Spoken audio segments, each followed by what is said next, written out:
Jard, 18 ans, travaille son coup droit et son jeu de jambes 3 fois par semaine, ici dans cette ONG située dans une favela du nord de Rio.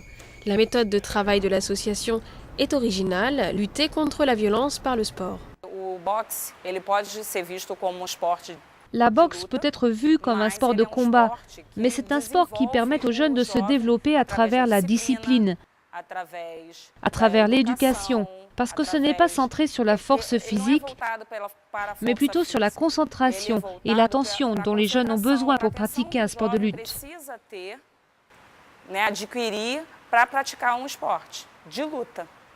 L'association accueille environ 1000 élèves par an, âgés de 7 à 29 ans. Les adhérents peuvent pratiquer des sports de combat gratuitement, mais en échange, ils sont tenus de participer à des cours de citoyenneté. Des maladies sexuellement transmissibles aux sujets environnementaux, la palette de thèmes abordés est large et utile au quotidien. Avec les cours de citoyenneté, on apprend quels sont nos droits et nos devoirs, alors on sait ce qu'on doit faire ou pas et on sait exactement ce qui peut arriver. Antonio, professeur à l'association depuis 5 ans, voit les effets positifs de la pratique d'un sport de combat dans le quotidien. La discipline du boxeur va au-delà du ring.